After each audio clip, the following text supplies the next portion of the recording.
Hi, everyone, and welcome to Products That Count. I'm Rahul Chaudhary, your host for today. In my day job, I'm a VP product leader at Kohl's, and I've additionally taken on the role of Seattle chapter head for Products That Count, a global community of over 500,000 product management professionals. I'm excited to connect with other product leaders to help everyone learn from their insights and experiences.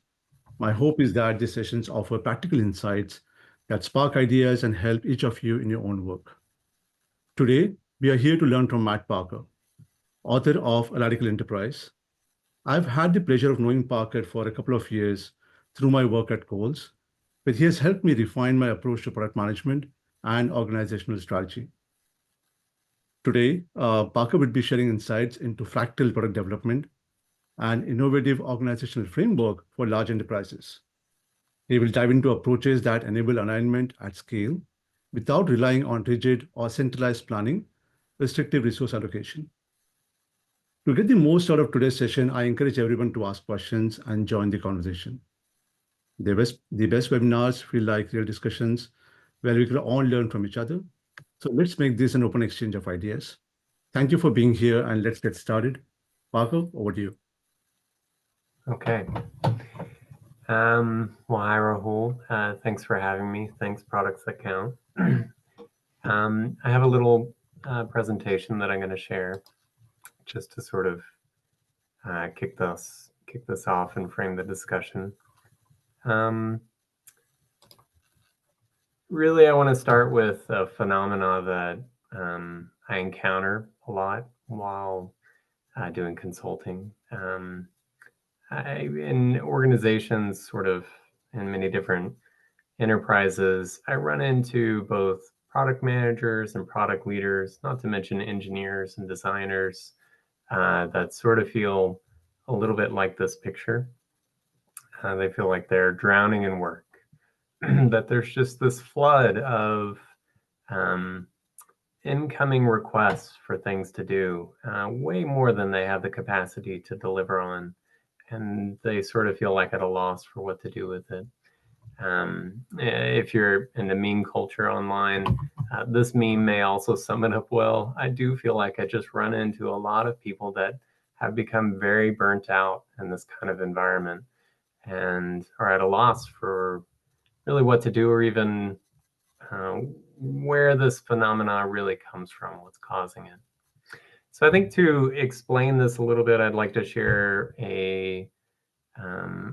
really a metaphor that I think can help us wrap our minds around one of the reasons that this happens. Probably not the only reason. I think it's an overdetermined phenomenon, but I'd like you to imagine that you have started a bakery. You've opened up your own bakery. You sell all kinds of pastries. Some of them are like staples, like common pastries that you would find anywhere, croissants and eclairs and all that kind of stuff. But maybe you you're creative and you're a chef and you're sort of innovating and coming up with new ideas and pastries and trying them out on your customers. You have a small staff that works with you to help you do this. And it's a really great little business. And your customers really love it. Now, I'd like you to imagine that one day you decide to expand your bakery. You say, you know what, we're not just going to do the pastry counter with all the pastries. We're also going to offer custom cakes. People could come in and order a birthday cake or a wedding cake, really whatever they want. But for some reason, you have the idea that you're going to sell these cakes for nothing. You're going to sell them for $0.00. Well, imagine you made that foolish decision. What would happen? Well, you would have a lot of demand. I think people would catch wind of this fact that, wow, you can go to Rahul's bakery shop and get custom cakes for free. They don't charge anything for them. They're totally free. Let's just go get as many as we can. And because you're not taking in any money for those cakes, you have to steal labor from the pastry counter in order to make all these cakes that you have this sort of endless demand for. And although this does result in a lot of great custom cakes, what happens to your core pastry business? Your pastry counter looks really depleted at some point. It's just crumbs, right? Your whole sort of core business deteriorates. Your core product offering is not being maintained anymore because you stole all the labor away from it for these custom cakes. Okay. All right. So keep that analogy in your head, because what I'd like to say is that in my mind, the typical enterprise IT organization is a lot like that bakery. How do I mean this? So if you look at a typical sort of enterprise, you'll have an enterprise IT organization that's building apps, it's managing all the infrastructure behind those applications. You'll also have a lot of internal business stakeholders and also internal users, right, within the enterprise. If it's a retail organization, there might be people running stores or running digital. If it's a bank, you might have people running lending, running commercial, or running investments, right? So you have all these sort of internal business leaders that are sort of running a different aspect of the business. And then, of course, you have all the external customers and users, right? People that ultimately, at the end of the day, are how you make your money, right? You take in money from these customers. Okay, so anybody that's doing product development knows that product development, when you're developing a software product, it's not a one and done, right? Software is this ongoing and really never-ending process. You are always needing to do both foundational engineering work to maintain that product, to keep it secure, performant, reliable, but you're also needing to do foundational product maintenance and work, right? Your users are always this moving target. You're always trying to maintain and advance a set of core product metrics related to your product that really point to the health of that product. And it's a never-ending task, right? Just because you nail it one day doesn't mean it won't slip the next day. And so you're always working on this product. And you have to commit to doing that to actually keep it just alive, to keep it good. And it's sort of like when I think of this as like something you see out in the real world, right? When people are working on infrastructure and buildings and roads, right? There's just all this ongoing and sort of never-ending work that has to be done to keep things up, to keep them good, to keep them fresh.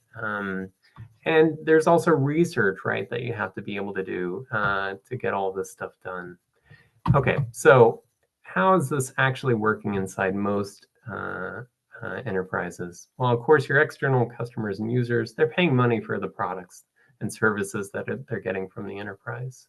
But internally, what ends up happening is that in addition to really being the internal customer of those enterprise IT products and services, the internal stakeholders, they also ask for things, right? They have sort of all kinds of ideas and things they want to add to the products and services that the enterprise IT organization has built, because they think they have an idea that's going to make their business grow, right? Maybe they run investments in a bank. Well, they turn to the IT organization and say, hey, I want you to add this capability into the investments platform because I think our users are really going to love it, or whatever, right? It's part of my strategy for growing the investments business. So they have all these kinds of ideas. Well, what do? Well, most enterprise IT organizations say, oh, you've got some ideas and things you want. Great. Well, I guess we'll do that. And we're not going to charge you anything for it, you being the internal stakeholder or business leader. We're just going to do it. And somehow, I don't know, we'll make it happen. Well, how does that actually happen? Well, for starters, because there is no cost internally for asking for stuff from IT, you create infinite demand, just like we did in our bakery when we decided to sell our custom cakes for $0.00. So none of the internal stakeholders have to live within their means, right? They don't have any sort of budget. They can just keep asking for stuff, and keep asking and keep asking more and more and more. All right, and so you end up with these endless requests that we all start to feel like we're drowning in. And guess what? How do we actually build these things? Well, we're not taking in any money. There's no incoming money coming in to satisfy these requests. And we have a fixed set of people already building the products. Well, what do? We steal people from that core product development and core engineering development. We take them away from that fundamental work that has to happen on any given product, and we send them off to work on these lists. All right, do this next idea from the stakeholder or whatever. Well, what ends up happening too is that, of course, the core product crumbles, right? The software doesn't just magically stay good on its own, right? Everything behind it is constantly in motion. Things become insecure over time, connections and integrations break. Users change, of course, too, and so they begin to dislike your product because it didn't change with them. It's just like in the real world. If you neglect your city, if you neglect your infrastructure, it burns, just like the Bronx did in the 1970s. And you end up with all this sort of decay over time. Okay, so then what do we do about it? Well, I think it's a very simple thing. We have to actually figure out how to take market dynamics and bring them within the company. And I know that may sound a little crazy or radical, but trust me, it's not actually that crazy, and it's certainly not that radical. I'm simply saying that what we have to do is take the same thing we do in the external free market and bring it into the company itself.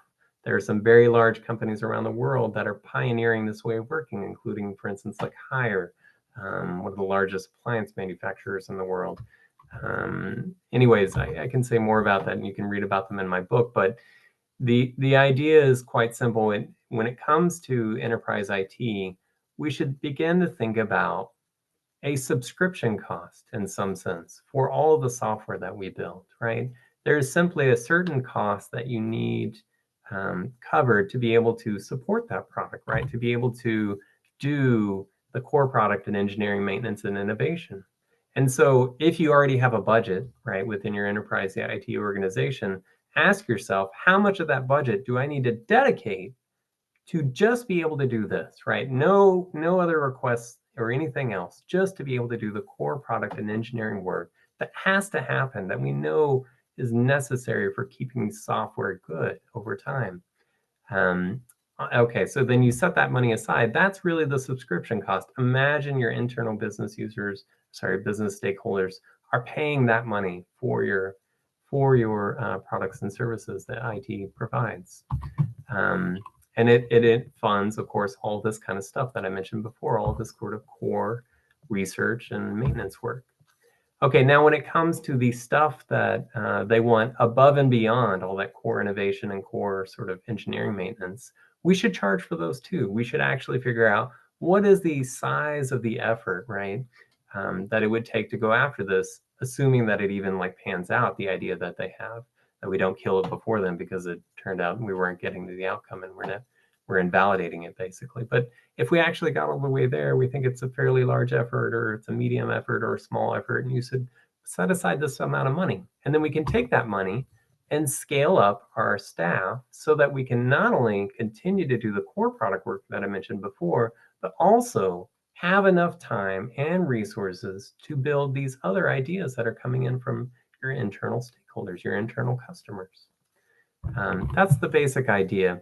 Okay, I have this funny slide here, and it may look kind of crazy, but ultimately what I'm driving at is a paradigm shift of thinking about how to bring the market within the company itself. And what that really entails is that we begin to think about the work that we do within a company as a business within a business.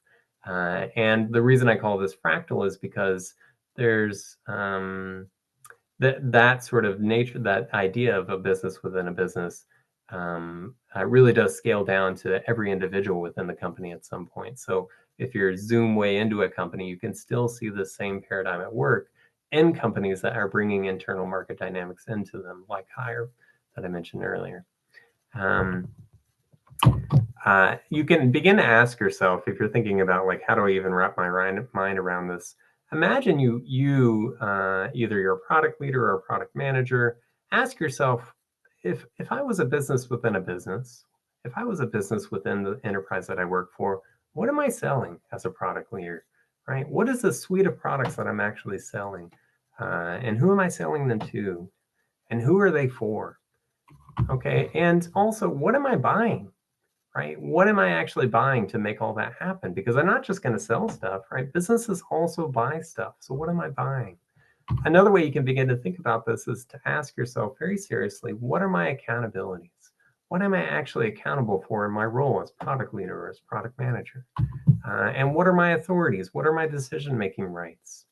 And lastly, are my authorities and my decision-making rights, are my authorities and my accountabilities, are they commensurate? right? Do my authorities allow me to achieve my accountabilities? Because that's what empowerment is. In most companies, you discover that these two things are pretty far out of whack. And the process of bringing these two things into alignment across an organization is how you end up with a great deal of empowerment. And then when you couple that with internal market dynamics and with a business within a business paradigm, you unlock the ability for an organization to sense and respond, to scale with demand, to actually live within its means, to avoid a lot of the political infighting that otherwise persists when you're mired in sort of a bureaucratic paradigm instead of an entrepreneurial paradigm. Um, Anyways, I'll stop there because that may have been a lot, and I'm really just trying to get at the high level ideas at the outset, and but we can explore this as much as you want. Awesome. Thank you. Parker, from what I understand, you are advocating shifting technology and product development teams to operate as independent value generating entities, essentially, like you said, adopting a business within a business mindset. So you're proposing a transactional model rather than where internal stakeholders can request unlimited features or services. Did I capture that essence correctly?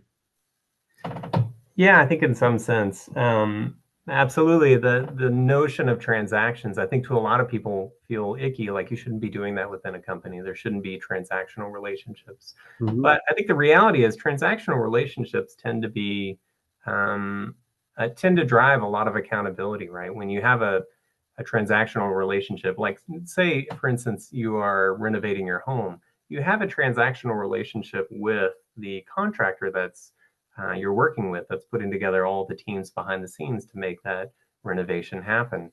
Mhm. And that relationship creates a lot of accountability, but it also creates the ability for the contractor, for instance, to scale up and scale down because there's money involved in it, an exchange that actually enables that contractor to go deliver the outcome that you've asked for. And so we can think about doing that same sort of thing within an enterprise. Now, this doesn't mean that every single team is a business unto itself, completely disconnected from anything else. Um, I think the way this works, when companies are doing this well, what I see, anyways, is a process in which, for instance, different disciplines become centralized businesses. So, for instance, there might be an engineering business within IT and a product business within IT and a design business within IT. Maybe they're all coalesced together into a whole software business within IT that product leaders buy labor from, right? That product leaders say, well, I've got a whole suite of products and I really want them to be maintained day over day, week over week. I want them to build and grow upon these core product metrics and capabilities. And the software organization internally says, okay, well, in that case, you're going to need this number of PMs and this number of engineers and this number of designers. But they have sort of centralized staffing of those things. They're responsible for building up those disciplines, for making sure everybody within those disciplines are advancing within their career, progressing from, competent to proficient to expert to mastery, all that kind of stuff.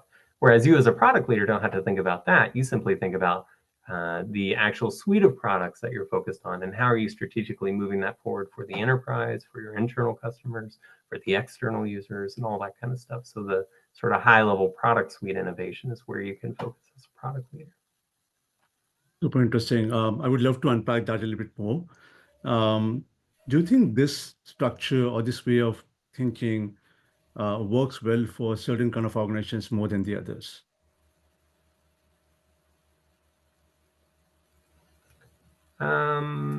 Well, the reason a particular structure does or doesn't work out within a company can be complicated. Um, I think, if we set aside for a second the messiness that is organizations today and the messiness involved with transforming them from one paradigm to another, I think the reality is we have a tremendous amount of existence proof that market dynamics are an incredibly powerful thing, that they unleash a lot of innovation, that and they largely do so by facilitating exchange between autonomous agents, right? Agents that are both accountable for whatever they are exchanging, but have the autonomy to go about acting within that market and delivering on outcomes and all that kind of stuff. Um, Yeah, I think every organization on the planet would benefit from asking themselves this question. Are we operating within a bureaucratic paradigm, or are we operating within an entrepreneurial paradigm? One of those two paradigms has proven to be highly effective within the world at creating product innovation. The other has been highly effective at killing it. So it's not to say though that this would be some sort of panacea. I do want to caution that you know the reasons organizations struggle, especially the bigger they get, are many, right? And structure is only one, right? You even if you solve for structure, you may discover that you have 7 other things that really hold you back as a company, Mhm. that limit your efficacy, that structure won't fix. So, I don't want anybody to think that I'm trying to sell some kind of silver bullet here. I'm not. Right. And I don't think any of the companies out there using internal market dynamics right now would say that that Mhm. alone is totally determinative of their success. I think they would point to other things as well. That makes sense. I would encourage the audience to add their questions in the chat, and I'll pick up the questions from there. But let me ask you a different question. You talked about product managers and leaders being overwhelmed by constant demands and tactical details, like you said, almost drowning under the weight of requests. What are some of the key organizational habits or mindsets that lead to this problem? And why do you think these habits are so ingrained in most enterprises? Yeah. Well, I think what I'm really trying to drive, the point I'm trying to make in this talk that I just gave is that the fact that we are experiencing this endless number of requests, we have no one to blame but ourselves for, right? It's not that other people are they have the wrong mindset, and if only they changed the way they thought, everything would be better. They had the mindset that the structure we are organizing ourselves within generates. Right? Mindset is highly dependent on the situation that you're in.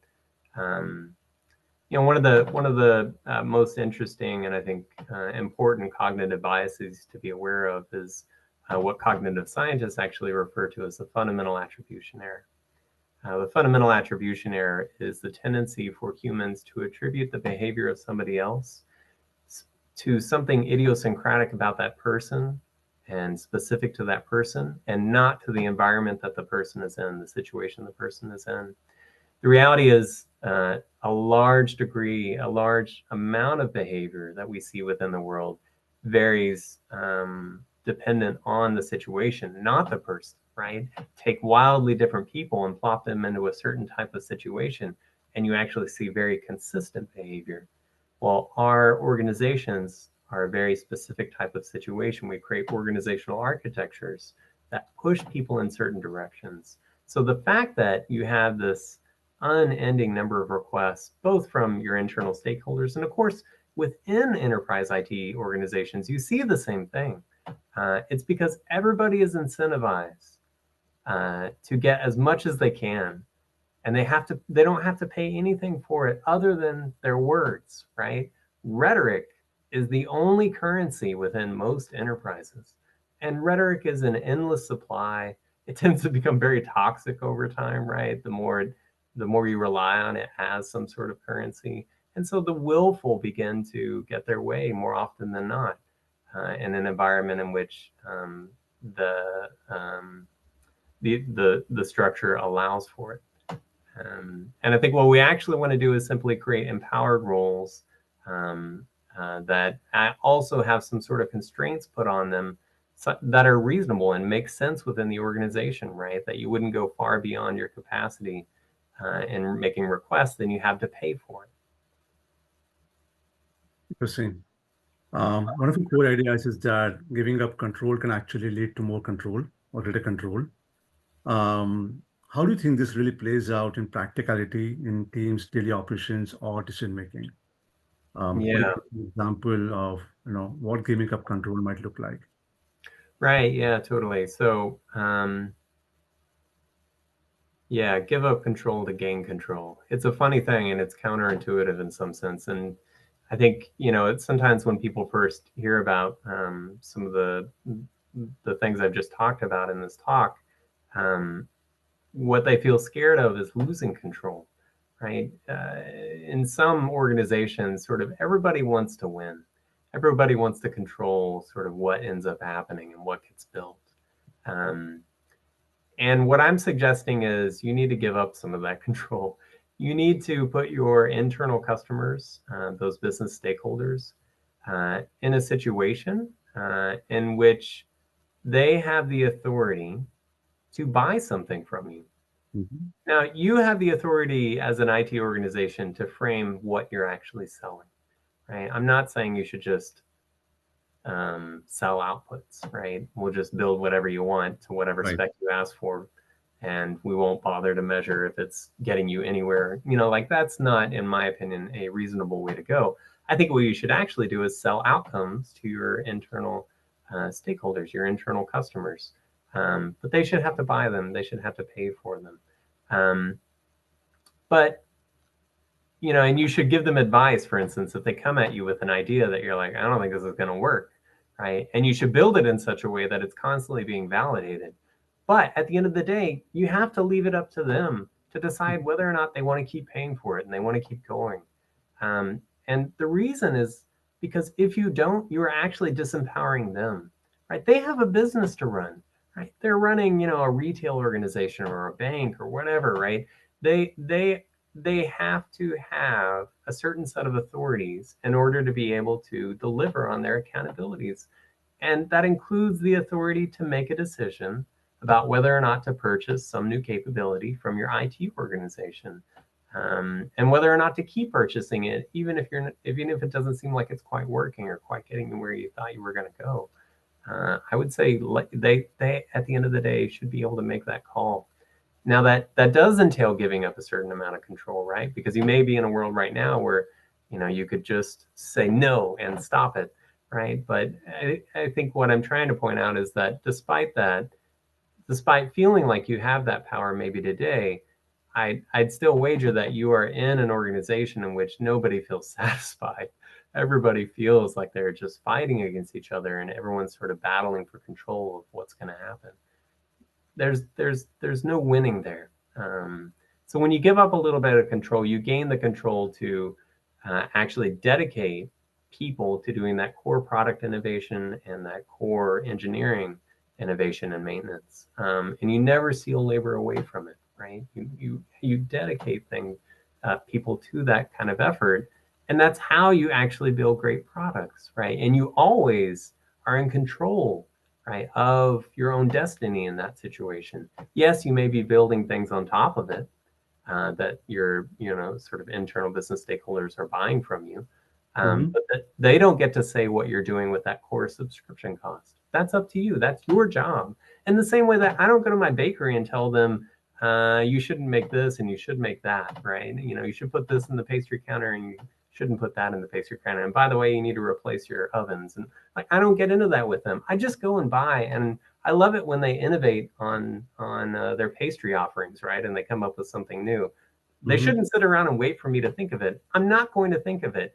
And our internal business users and stakeholders are by and large not going to think of that kind of innovation either when it comes to software innovation.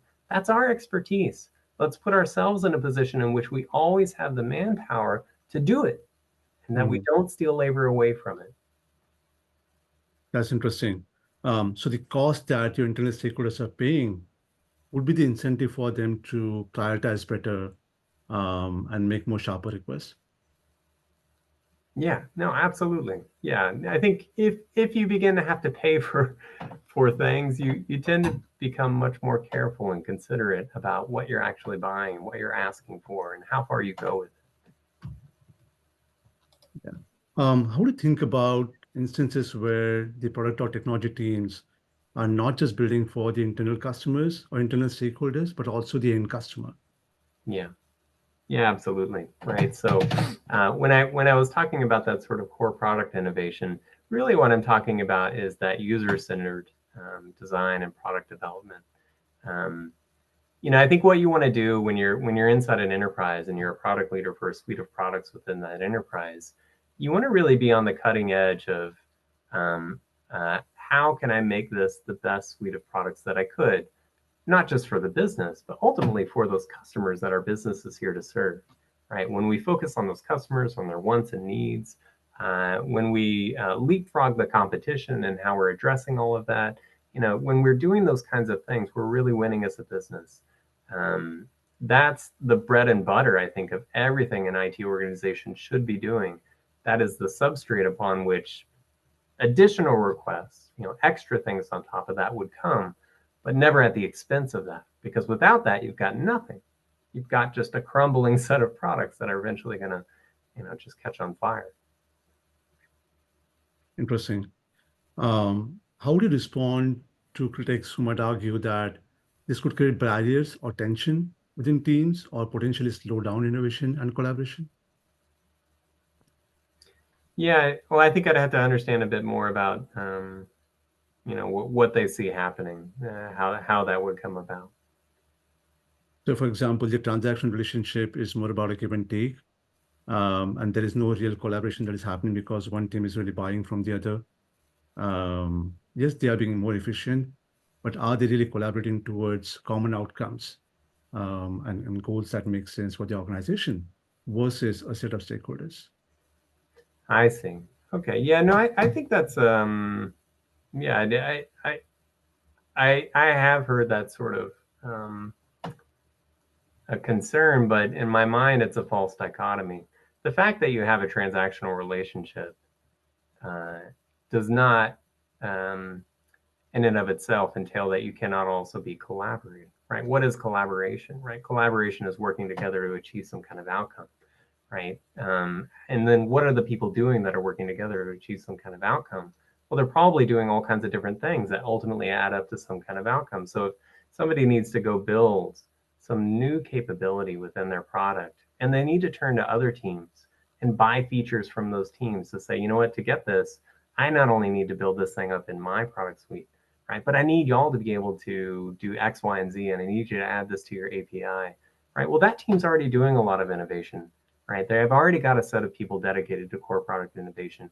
If you, as a PM on a team, have a budget, have money, you can then turn to them and hand to them, they can actually scale up in order to deliver what you're asking for too, instead of stealing it from that core innovation that they were already dedicated to and have to stay dedicated to.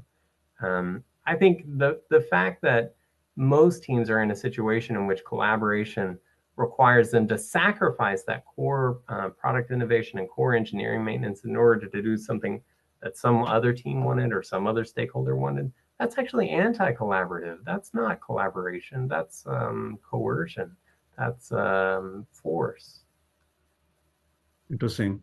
I'm just curious to understand how this play out in practicality when you don't have one stakeholder, but you have multiple stakeholders who might have different or sometimes even conflicting priorities and asks.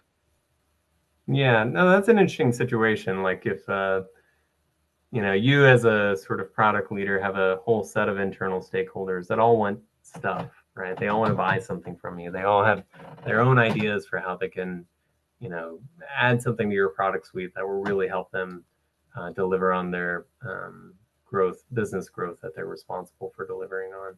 If it turns out that what they want is actually contradictory or like doesn't actually go together, like you're asking me to remove something from the app that the other person is asking me to add, for example. Yeah, that's a pretty wild situation. I think at the end of the day, you should force it back on them though. Like, like, hey, I'm not here to solve that sort of dilemma for y'all, right? Like, I will build, um, you know, I will deliver sort of outcomes that y'all are interested in and want to go after if you can pay for them. But if it comes to a point in which what you're asking for pulls the application apart in different directions, I simply have to push it back on you and say, sort it out yourselves.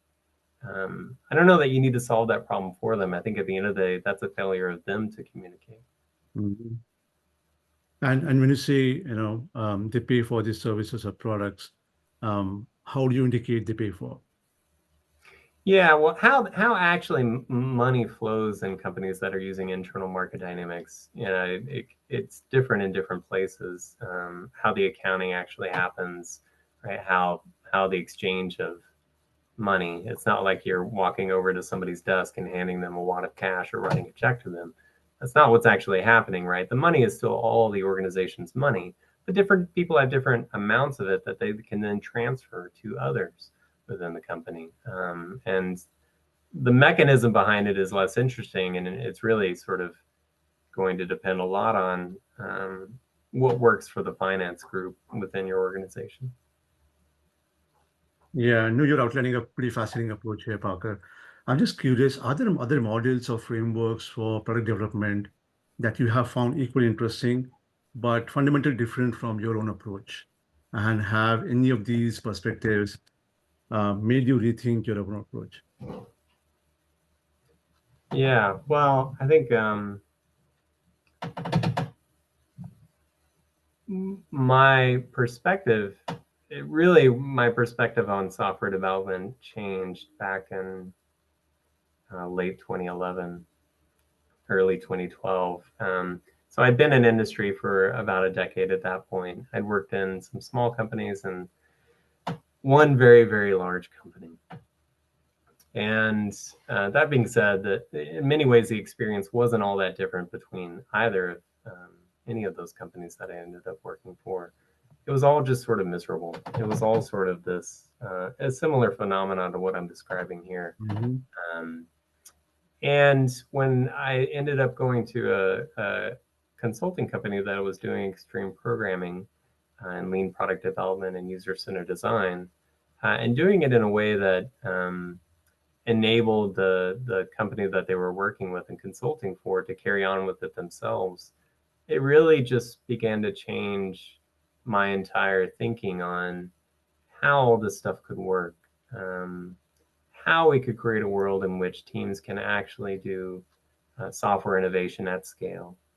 Um, and both what that looks like from a practice level, right, on a team where what the engineers are doing and the product managers and the designers and how that's all coming together. Also, what are the divisions of authorities and responsibilities among those different roles, and how do those things complement each other within a balanced team? I mean, it really just fundamentally sort of gave me a whole new paradigm.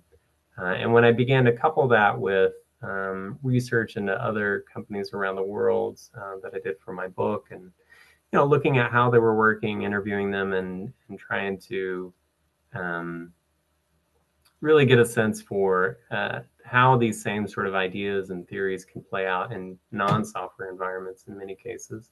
Um, I was able to, I think, really start to piece the whole thing together, and that eventually led to the book that I wrote, and in which is sort of a discussion of everything I've sort of synthesized from all that research and my own experiences as well, and what ends up, I think, underlying this sort of radical collaborative way of working that enables an organization to dynamically sense and respond to opportunities to grow and scale within the organization, and to do that in a way without centralized bureaucratic control.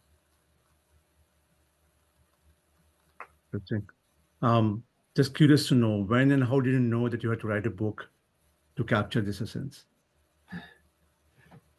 Yeah. Wow. I think, yeah, that was a whole journey to actually beginning to write a book. And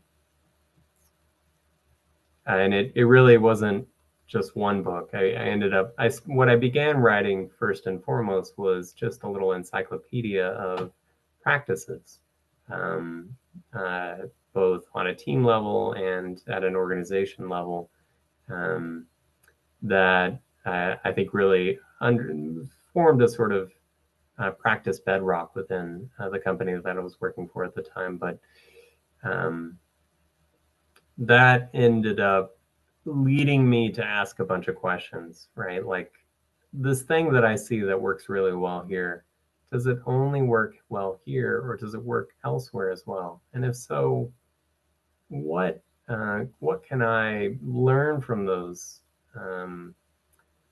other companies? How does it manifest within those companies? And sort of just that curiosity and desire to know Mm-hmm.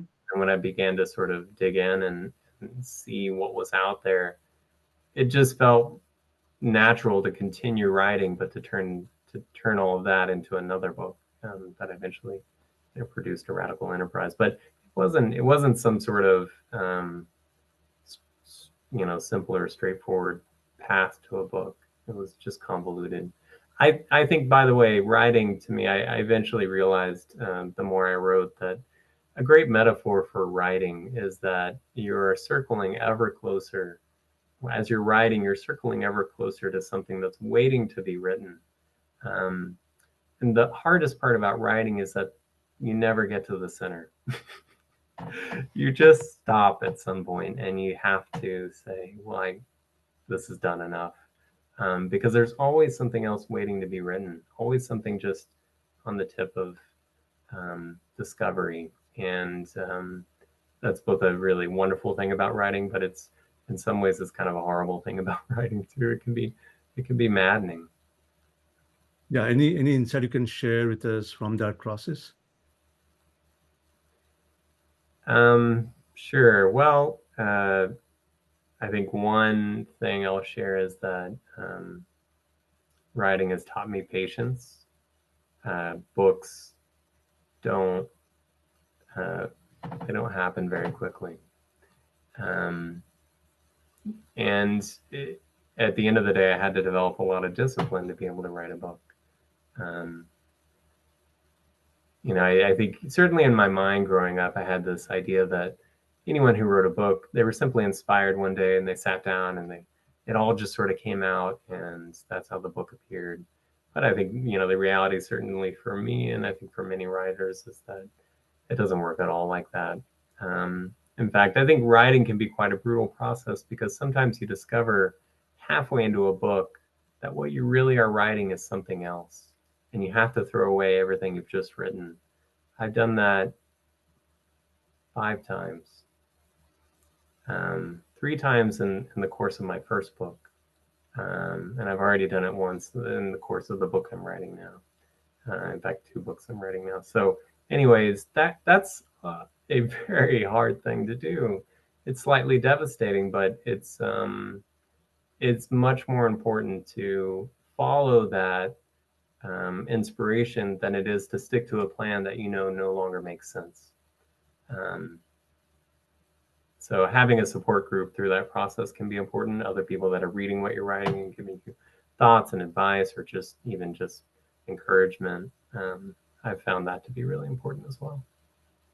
Yeah, I can empathize with that process, in the way where your first draft is very different from what you eventually write in your nth draft, and how Yeah. your thinking really shapes up through the process and how it refines.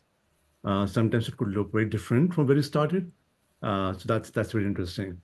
Parker, just curious to know, what's the response you've got to this thinking from organizations that you worked with or consulted for?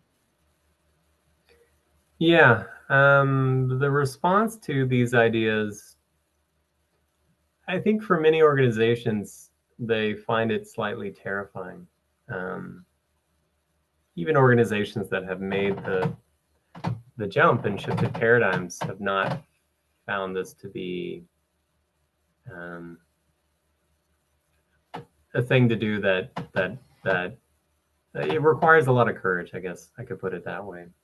And I think, one, because any and all change within a company is a process that, no matter how good the change is or how good the intentions are, will create problems. The thing about human beings is we don't actually, it's not that we dislike change, we dislike being changed, right? It's not the change itself, it's the fact that somebody else is doing the change that really rubs us the wrong way. It reduces this psychological need that we typically term security, right? Security is the belief that nothing will change. And when you rip that rug out from under people and when you change things on them, you deplete that sense of security that they have. You create a deficiency within them, a psychological deficiency, and they need to build that back up. So a change like this, bringing internal market dynamics into a company, will create a lot of change, right? Mhm. And so for that reason, you as a leader should be very thoughtful about how you approach it, just like any other change at the end of the day. So I think I see trepidation for that reason. The other thing too to remember is, what I said earlier. I think one analogy we could use is, imagine that, like, an organization is pursuing something. They're trying to get to some kind of goal. Well, imagine, for instance, that your goal is to fill up a bucket of water, right? You got to run to the top of a hill. You got to drop the bucket of water down a well. You got to get it back out. You got to get that whole bucket full, and that's your job. Now imagine that the bucket has holes in it. Suddenly your job gets a whole lot harder, right? You fill up the bucket, and before you even get halfway back, it's all leaked out, right? Mm. You might discover that, in this analogy, that structure, fixing the structural problems, shifting from a bureaucratic to an entrepreneurial paradigm within the company, doesn't actually fill all the holes, because all the holes weren't caused by faulty structure. Some of the holes might be caused by, toxic people, or a legacy of a history, or a cultural inertia that comes from another time. There can be all kinds of things that actually cause that bucket of water to drain, not just the structural problem that you're trying to fix. So it will almost certainly not be a silver bullet. It probably won't solve the problem um, once and for all. You'll discover other things that you have to go fix too, and so that can be hard, right? Like, to go through a big change, and even to see benefit from it, but to still have a bunch of other stuff that maybe becomes more salient now that you fix the structural issue. That's hard, right? And if you're not prepared for it, it can even be demoralizing or confusing. So I think companies that are going through this kind of stuff and that I work with, it's those kinds of things that we have to be mindful of and thoughtful about, and sort of prepared for. You talked about courage. How do you think organizations or leaders can find that courage? Well, so it's definitely going to be different for everybody. I can tell you how I find the courage. Um,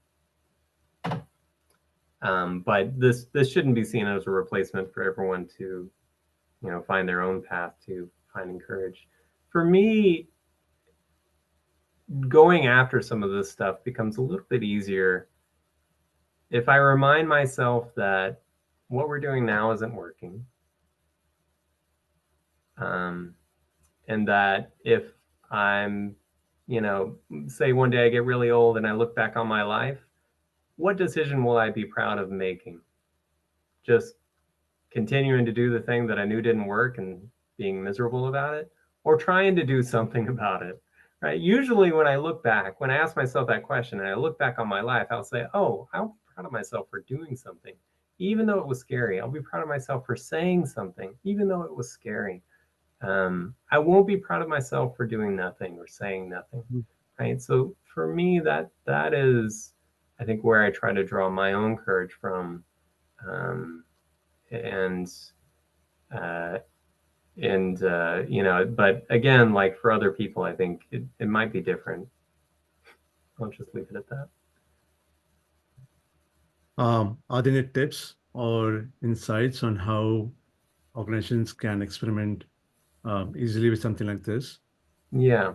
Well, I think the truth is, what I presented is holistic, right? I'm talking about a fundamental structural change, and typically the only people that can do that kind of change are the leaders of a company, right? And so if you're listening to this and you're saying, well, that all sounds great, but I'm not a leader of my company. I don't run the whole thing. I'm a product leader for a particular suite of products within the company, or I'm a product manager for a single product, right? I think what you should ask yourself, though, is those set of questions that I asked at the end of my presentation. If I imagine myself as a business within a business, what am I buying and what am I selling? If I imagine myself as somebody who is being asked to play a role, I should really be very clear about what that role is accountable for and what that role has the authority to do. And I should be very clear about whether those two things are commensurate. If they are not commensurate, right, if your accountabilities far outweigh your authorities, you're disempowered, and you should turn to your leaders, to the people around you, and do something about it, right? If you discover that you're in a role in which you are being held to account for stuff that you have no actual authority to deliver on, you may discover that no one else even realizes it. You may have just realized it, right? And other people may not even understand it as either. Say something, tell people about it, and try to do something about that. Right? Do something about the things that are closest to you to begin with, and worry about the whole big picture later. I don't think the fact that you don't have ultimate authority over the whole company to restructure it however you like, or to, institute a sense of internal market dynamics within it, that shouldn't stop you, and that shouldn't be an excuse from trying to figure out, how do I show up today and create more clarity? How do I show up today and create more empowerment? There are things that anyone in any role can do along that path. It may require some courage that we just talked about, because it may require telling your boss that you've created a role that's fundamentally disempowered or misaligned with other people in other roles. We need to do something about this to make it effective.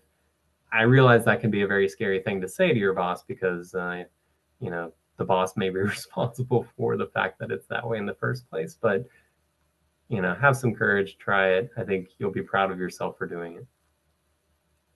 Parker, thank you so much for sharing your insights. This was an amazing conversation. I enjoyed it a lot. And I hope that the people who are listening in now and possibly will listen to this later will find some really good insights, or at least questions that they can ask within their own teams, things that they can experiment and hopefully find the courage to make some changes, and drive that impact for themselves and their customers. Awesome. Well, thanks for having me, Rahul, and thanks, Products That Count. Thank you. And goodbye from me and Products That Count. Appreciate you being here. Thank you. Yeah. See ya.